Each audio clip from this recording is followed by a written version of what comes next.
This program is recorded and presented by Chippewa Valley Community Television.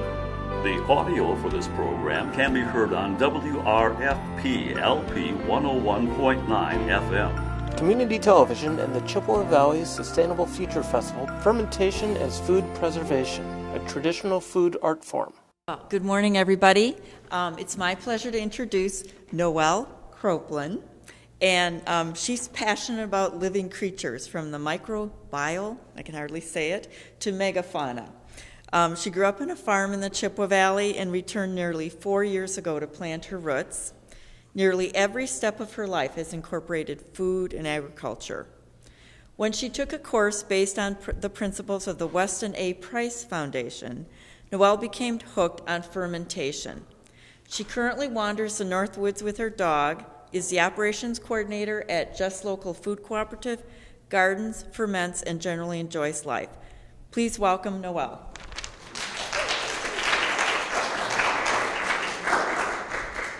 All right. Thank you for all being here and for being interested in something that I'm very passionate about. If anyone wants to get a closer look at some of the things that are happening, you're welcome to sit up in these chairs. I don't mind having you right next to me as I present.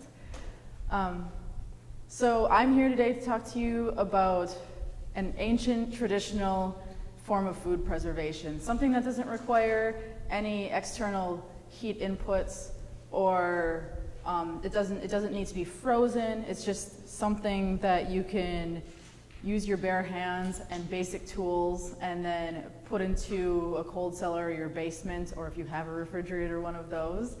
And it's super healthy for you also.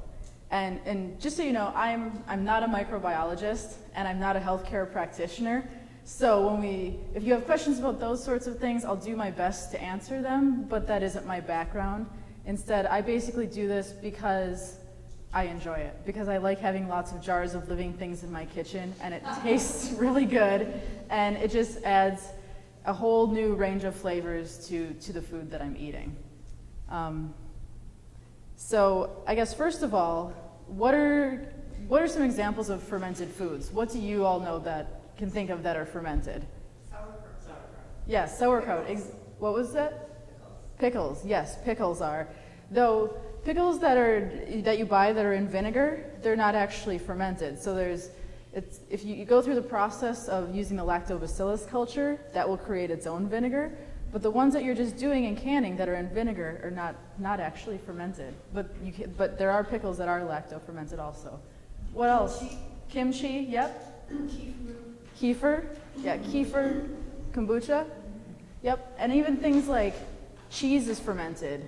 Chocolate goes through a fermentation before it becomes chocolate. Beer, wine, mead, all of those things are fermented. And actually cultures throughout the world, well, first of all, fermentation was we know that was first utilized in the Neolithic, so about 12,000 years ago. And every culture around the world has used fermentation as a form of food preservation, including meat. There's also a lot of fermented meats, like you take meat, you wrap it up, you bury it in the ground, you put some salt on it, you let it sit for a couple of weeks and cure. And that's still used a lot, like bacon. Any bacon that's cured has gone through a fermentation, or pretty much all of it has gone through a fermentation. Gravlax is a form, it's fermented salmon. And those are really easy to do. Sometimes fermenting meat can be a little intimidating at first, but it's actually as simple to do as basic vegetable fermentations. So I'm just gonna start off, I'm just gonna show you a really basic, it's making sauerkraut in a quart-sized jar using 1 head of cabbage. And I have the recipes here also. It's sauerkraut by the quart. So you're welcome to pick some of those up. And the recipe that I use, it's based on the recipe found in Nourishing Traditions by Sally Fallon, which has a whole chapter on vegetable fermentation. There's a whole chapter on dairy cultures. There's a chapter on soaking grains. It's just a really wonderful resource to have. And that's based in the Weston A. Price Foundation, which I can talk about later if you have any questions, some more about who and what they are. So sauerkraut, all it is cabbage and salt. And that's it. For shredding the cabbage, I brought my mandolin with, but you don't even need a mandolin. I typically use this when I'm doing really large batches, like 20, 30 pounds of cabbage, just to make the process go faster. But you can just use a knife instead. And the first steps is just to remove some of the outer layers of the cabbage, the leaves that are already kind of starting to break down and don't look quite as nice. And I always save those for later in the process also. So I just set them aside.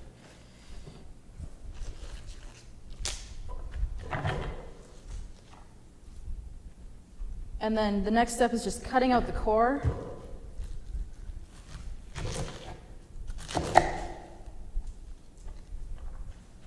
And actually you can save the core. You don't, and I shred it at the end, or I chop it at the end, because it as it goes through the fermentation process, it will break down also and become edible and soft, and you can actually eat the core when you're doing this.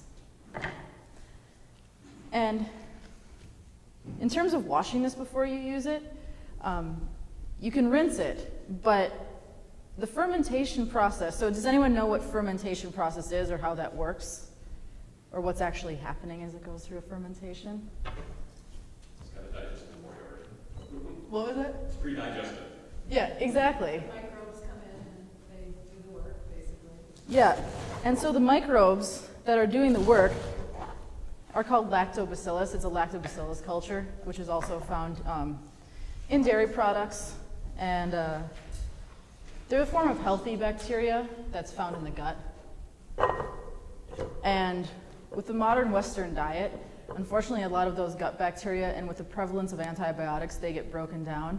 And just because you're not necessarily eating things, like the bacteria like to have things they can really chew on, and like, carrots and cabbage and vegetables, and if it's partially digested, it's easier for them to break down too, so you're going to have happier, healthier bacteria. And actually, within the human body, you have more bacterial cells within your human body than native human cells in the body. So by sheer number, we're actually more bacteria than we are human. And and bacteria have been around before anything else. They can exist in anaerobic states without oxygen. They'll be around a lot longer than everything else. So I kind of feel like it's, not only is this a form of food preservation, but it's a way of preserving a species, a culture, and something that has made us who we are, and I kind of do it out of respect for bacteria also. And on the cabbage, there is Lactobacillus that naturally exists on the cabbage. So there's no need to add anything else. If you have whey, you can add whey to it as an inoculant, but there's no reason to do that. It's not necessary. And you said you didn't want to wash it because You can- want to rinse it. Yeah, exactly. You don't want to wash the microbes out. Exactly. And using tap water, because of chlorine and some of the other chemicals in tap water, that will actually kill the bacterial cultures that you want to preserve and create habitat for. So I'm just going to shred some of this cabbage. And you can see how nice, it's really easy with this mandolin versus chopping it.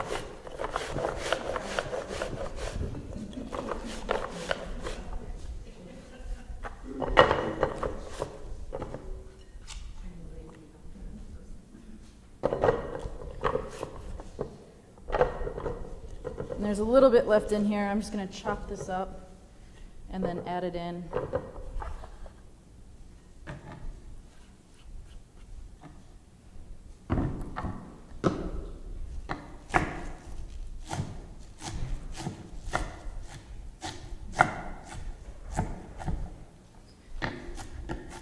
And I also have some information on just some of the basic elements of fermentation.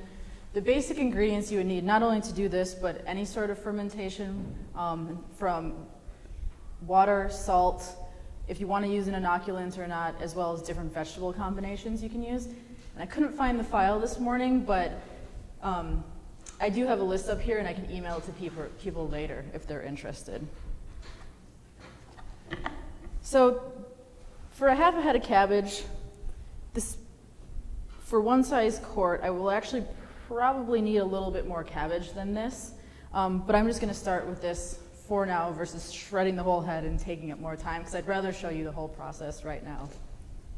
And so it actually probably take about 3/4 of a head of cabbage to fill this quart-sized jar.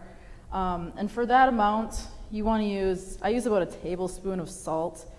It's really an experiment with the salt, how much you want to use. The recipe in Nourishing Traditions calls for 1 tablespoon and then either 4 tablespoons of whey or an extra tablespoon of salt. In my opinion, if you're that's way too much salt.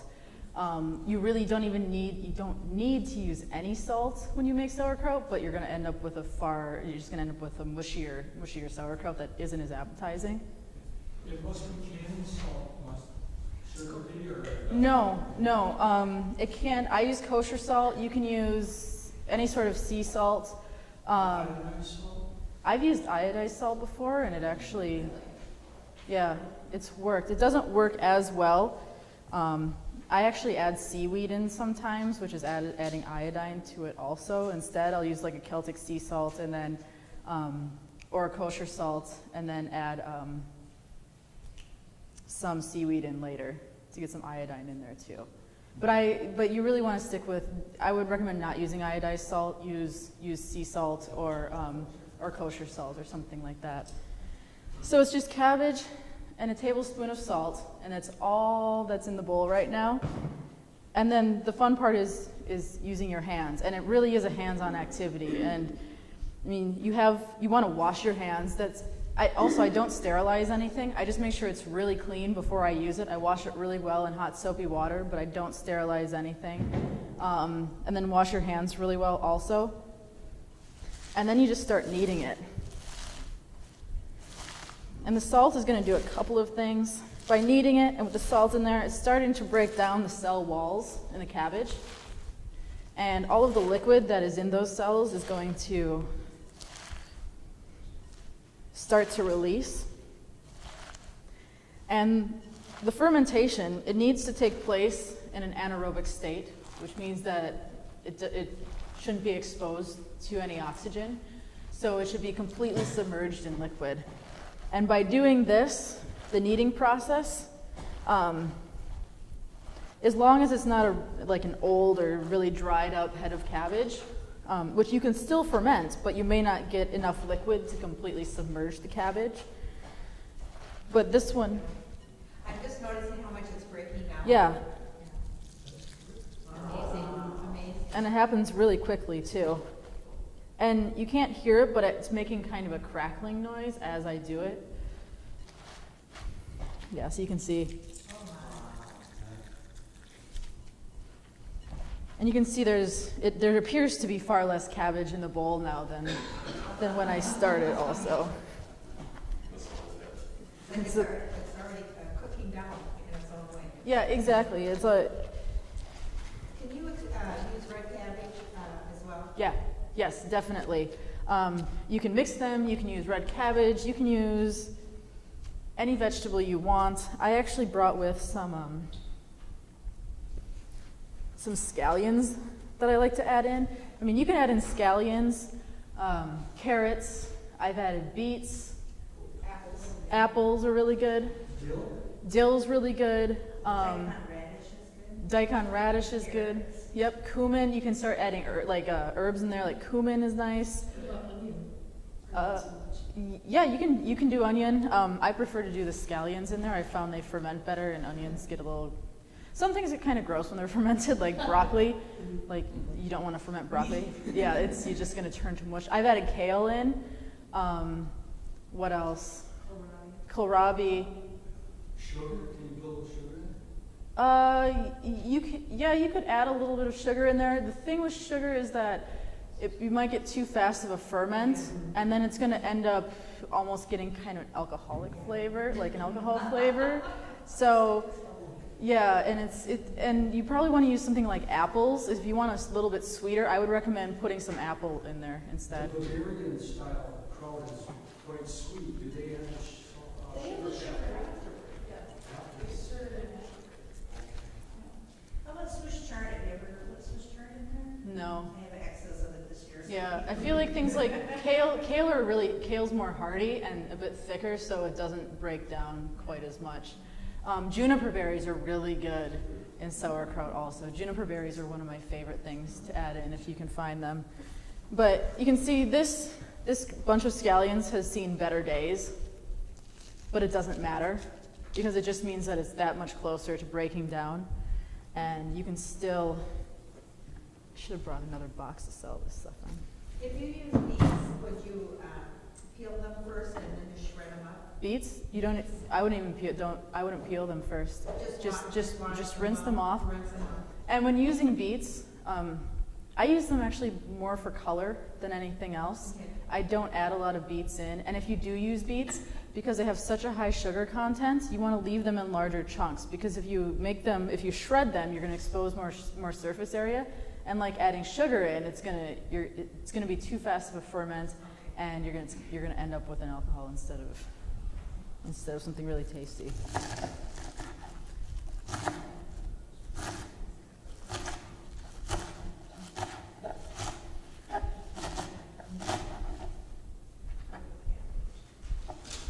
And you can add all of the greens in here. I mean, you can. It's one of the best things. I feel like just doing sauerkraut on its own is a good way to get the basic technique down, and then you can really start playing with other flavors. And like if you do purple cabbage, red cabbage instead of green, I've found that it ferments a lot faster. And I've had jars of red cabbage, not like the jar didn't explode, but it would explode out the top and then like purple cabbage juice all over my wall. I've had that happen on a couple of occasions. And so you can see I just chopped up, it's just some large pieces of scallion, and then I'm just going to mix those in. They don't need to break down or release juices because there's enough that's coming from the cabbage.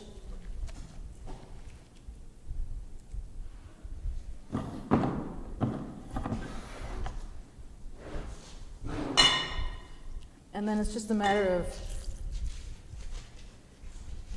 transferring it over to the jar. Do you want to squeeze most of the liquid out, or? Well, most of the liquid is squeezed out, but I'm actually going to add it back into this jar. Okay. I'm just doing this so it's a little bit cleaner process than just dumping the whole thing in there. Usually I have a funnel, but I don't have it with me today.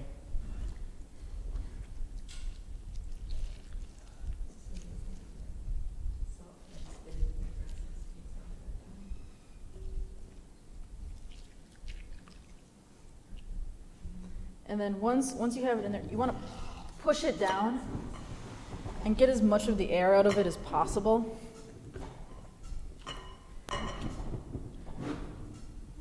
Because like I said, you want this in an anaerobic state. You don't want it exposed to any oxygen. Anything that's exposed to the surface will potentially start to mold. And if you get mold that forms on the top, it's perfectly fine. You can just skim the mold off the top and then keep going. If you leave it in there too long, though, it will move down further into the ferment, and then it gets nasty, and then you have to throw it out. You don't want to eat it. Compost. Yeah, exactly. It makes great compost because you're adding the bacteria into the compost.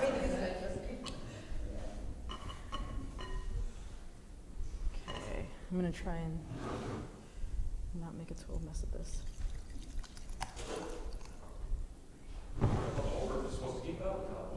I said I thought the whole purpose was supposed to keep it out. Yeah, exactly. And I tend to get really messy when I do this. There's a fair bit of cleanup time that comes afterwards. So you can see there's a lot of liquid at the top of this. There's still some cabbage kind of floating in that liquid. Most of it has been compressed into the bottom. But that's why I saved these external leaves, because you can use these kind of as a weight at the top to or to press everything down. And if some of those are exposed to the air and start to rot or mold, it's not a big deal. And everything that's underneath it will be fine.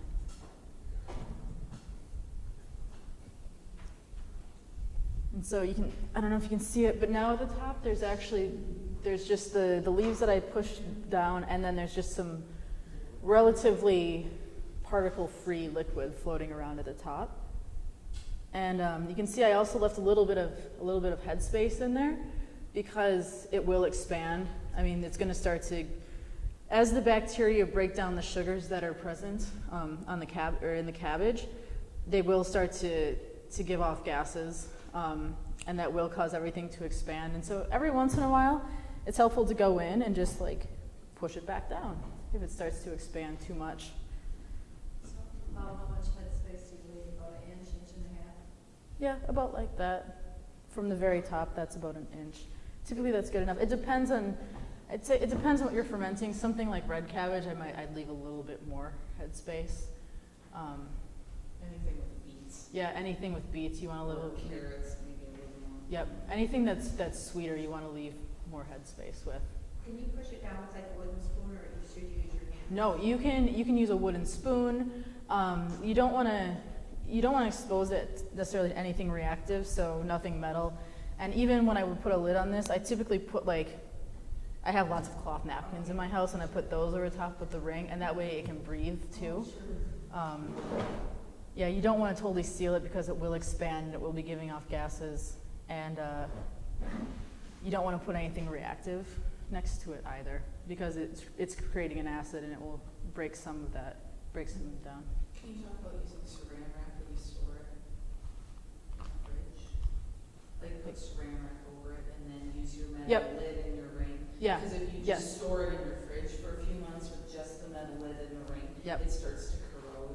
Yeah. Even if the liquid is down, if it's halfway, just a little splash and you've got corroded metal. So you just take saran wrap and then put that over the top and then use the lid in the ring.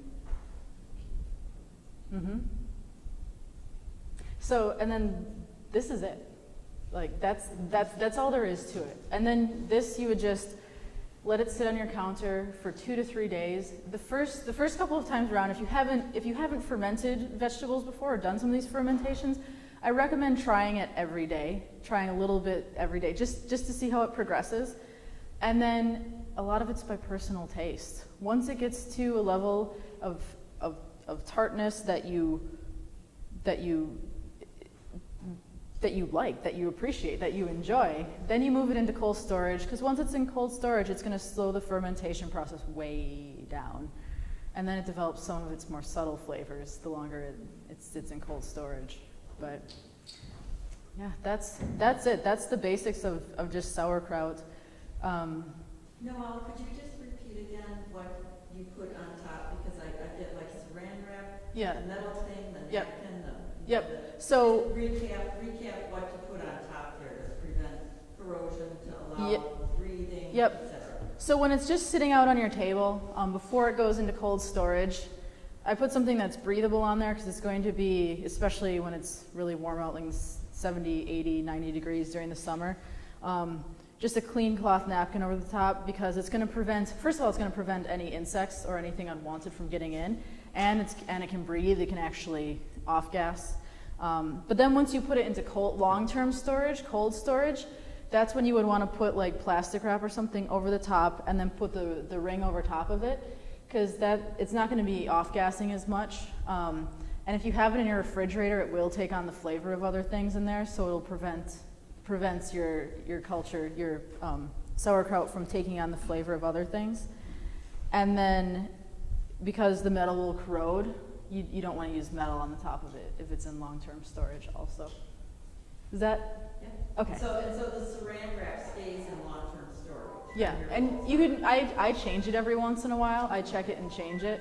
So just keep an eye on it. If it's looking kind of funky, then change it out. So. How long do you leave it? I mean, what's the process for leaving it in before it's ready? So like in cold, well, you can eat it after, once it tastes good to you, You can eat the whole thing if you want to, though I don't recommend eating the whole thing right away. Usually how long is that? It's 3 to 4 days. 3 to 4 days, and it's ready to eat. And then in terms of for as long as it sits in your refrigerator, it can be in your refrigerator for 6 months. And it continues to ferment then, but it's at a slower process. Yes. Yep. Exactly. And I feel like after about 6 months, if you have something that lasts that long in your refrigerator, because I went crazy one summer and had like 20-something jars of fermented things in my refrigerator, and I didn't eat all of them. And after about 6 months, pretty much all of it reached the point where it was like it didn't taste as good anymore. But a lot of the fermentation I do is in late autumn, like into September, October, end of the season. And then by next spring, everything's coming up fresh, and so I'm ready for fresh things also. So it's kind of the time when a lot of food preservation is happening, and that's when I put these sorts of things up. Can you use cheesecloth instead of a cloth bag? Yeah, you can use cheesecloth too. And so, if you wanted it hot, you could put a chili pepper in there or something. Yeah, with it. yeah, definitely. And actually, kimchi, kimchi is not my forte, but I'm working on it. And kimchi often has, and actually kimchi is interesting because it often uses fish sauce in it. You don't have to use fish sauce. You can use, a lot of recipes call for kombu seaweed instead.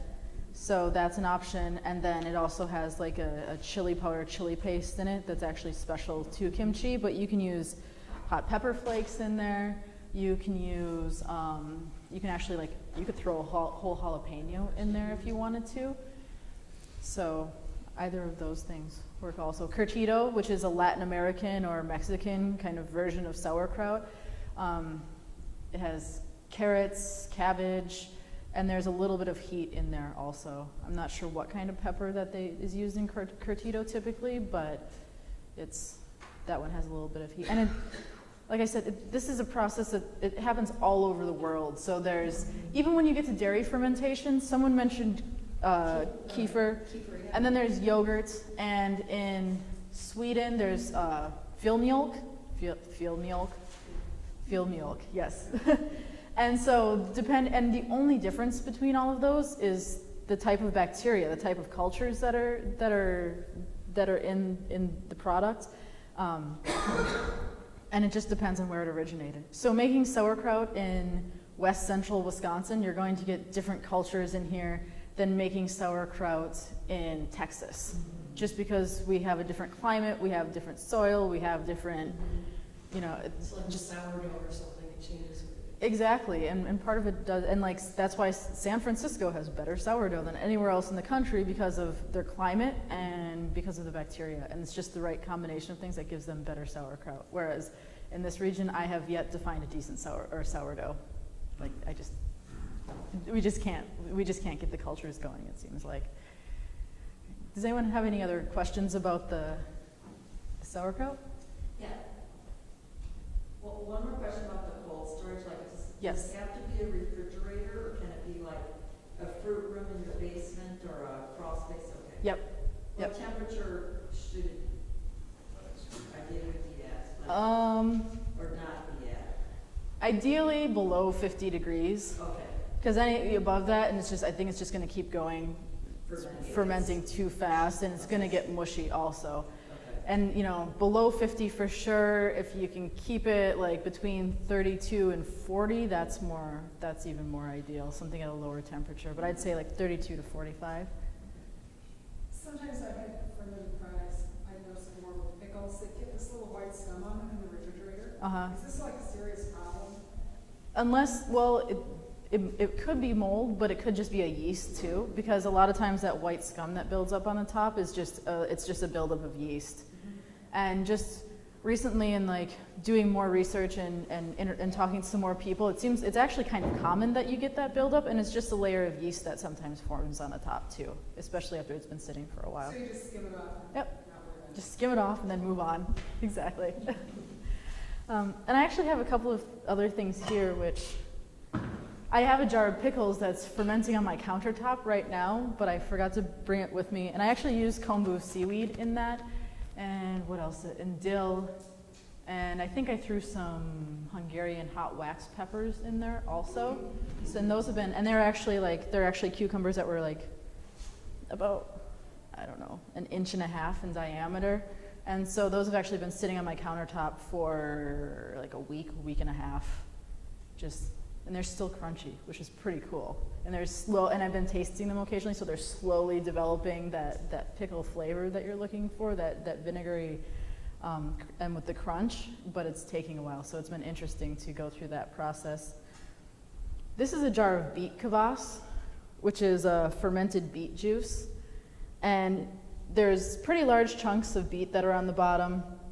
And I used whey in this one, in this fermentation, because I didn't want to use a lot of salt. It's something that I actually drink, and it's far less appealing when it's salty. So I do occasionally use whey in things that I don't want to be as salty, because beets are sweeter generally, and I just didn't want the salt in there.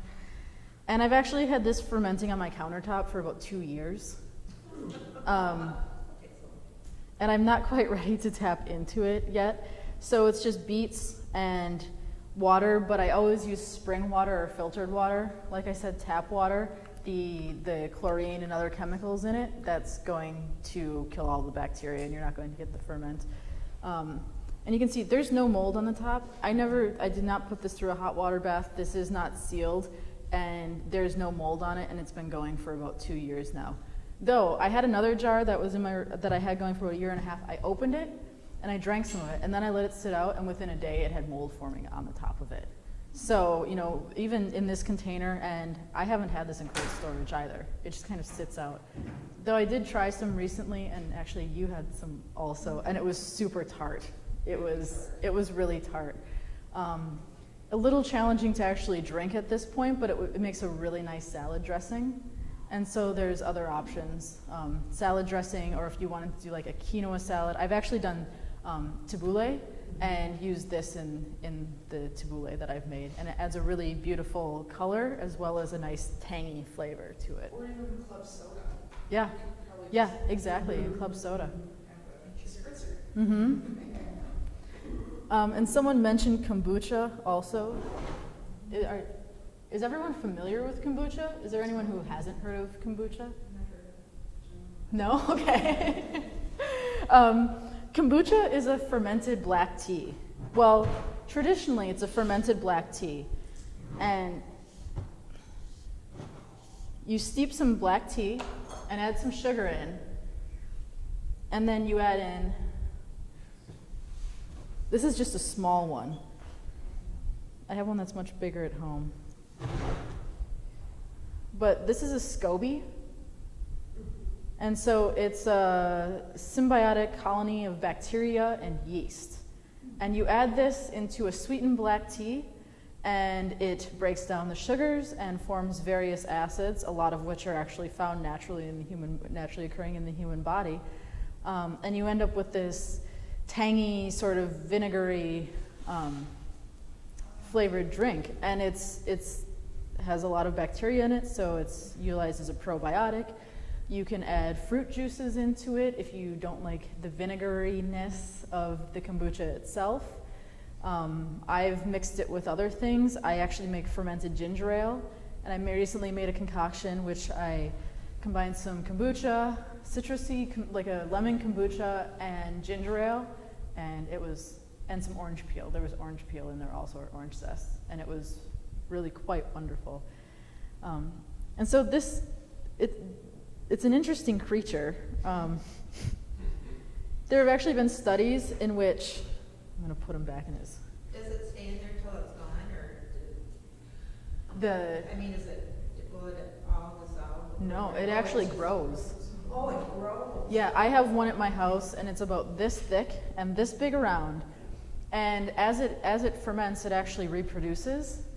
And so you'll be able to peel layers off, and people share the culture.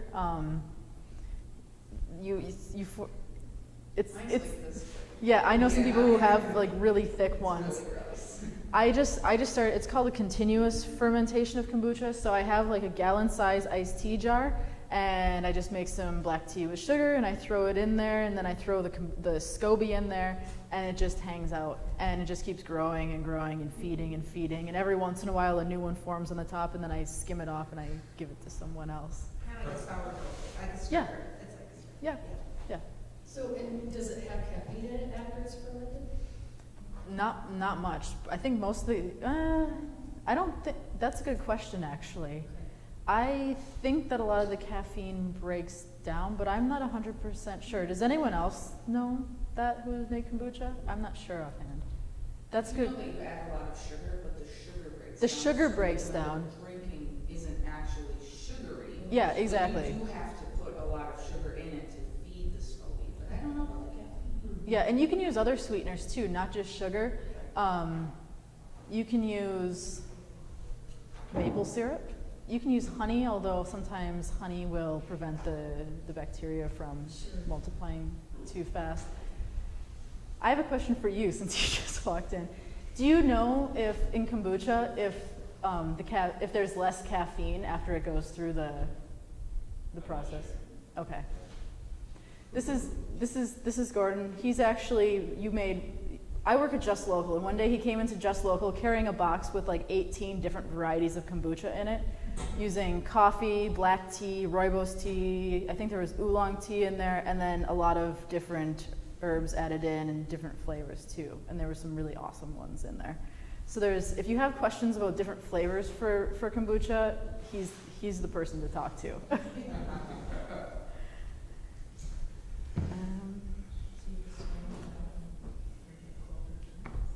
So these are just a few of the things. You know, sometimes people ask, like, are you worried that it's going to go bad, or will I get botulism or listeria or something like that? And no. Like, first of all, you use your senses to determine whether or not this tastes okay and it's something you want to eat. And I've had maybe 2 or 3 batches of things where I'm like, ooh, I don't want to eat that. There's probably actually nothing wrong with it. In terms of dairy, the only raw dairy that you can buy retail in the state of Wisconsin is cheese. You can buy raw cheese. You can go to the store. You can go to Just Local Food and buy raw cheese off the shelf because it's fermented. And because they know that if it's fermented or aged for like a certain amount of time, raw cheese, that it is a guarantee. They are so certain that there will be nothing unwanted in there that DATCAP, that the Department of Agriculture in the state of Wisconsin will allow it to be sold legally on the shelves. The Lactobacillus culture, if you give it the right environment to thrive in, it's going to take over everything else. And, you know, adding an inoculant sometimes helps give it that little boost. And also having the salt in there, the salt kind of helps to, first of all, slow down the process a little bit and give the Lactobacillus the chance to multiply before everything else does that's any unwanted bacteria do. And it also, the salt helps give it that crunch too that you want, so you just don't end up with just a jar of mush that isn't quite as appealing. And another book that I have here, this is The Art of Fermentation by Sandor Katz. He also has a book that he published years back called Wild Fermentation. I recommend Wild Fermentation. It has a lot of recipes in it, for everything from fermented root beer to sauerkraut to, I don't know because I don't own the book and I don't know offhand, but basically everything you want to ferment is in there. This book is more about different cultures, different regions of the world, and different types of ferments. I mean, there's a chapter on meat fermentation, there's a chapter on dairy, and it's more in depth. It's not so much the recipes, it's more informational than it is just the recipes in this book. And also in Reedsburg in October, they actually have a Fermentation Festival, which, yeah, I haven't gone. You went last year, Cindy. And what were some of what did you go to last year? What were some of the courses? Do you remember? Well, my mom went to the Keeper one, and Sandor Katz was there, and I went to him twice. And oh my gosh! And there was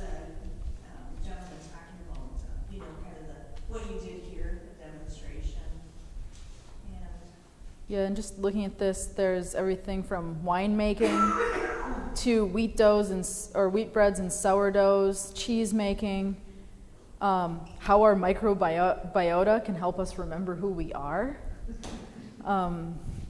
fermented dairy, chocolate and beer pairings, lacto-fermented soda, just all across the board. There's a lot of lacto-fermented beans and lentils like tempeh and miso. You can ferment anything. Like basically anything that you can eat, you can find a way to ferment it. And add those new flavor palettes in. When you're first starting out with fermented foods, I recommend easing into it if you're not used to it. It takes your body time to adjust. If it's not used to eating these things, you don't want to overdo it off the bat. And a lot of these things like the sauerkraut, it's more of a condiment than it is a main course. And I often incorporate it into whatever else I'm doing. If I'm having a sandwich or a salad, adding some of it onto that. If I'm doing a salad, mix it in. If you heat it or cook it, you will kill the bacteria. It will still taste good, but the bacteria will all die. So. But you can freeze it. And you can freeze it too, yes. You can freeze it and the bacteria will be fine when you thaw it. They'll just go dormant and then they'll come back again because they're very hardy creatures. Kefir is a bit more sensitive. I know that if you're not, you have to regularly feed kefir. If you don't regularly feed it, it will die. Cindy, have you ever frozen kefir? You can. You can? If you want to stop, the process. And then you can use it again. Yeah. Yeah. Does anyone have any other questions? Yes. I noticed that when I eat either pickles or sauerkraut, the next day my body doesn't retain fluid like if I had salty peanuts and potato chips. And I was wondering if the salt in there changes some way where you don't retain the fluid like for sauerkraut and pickles.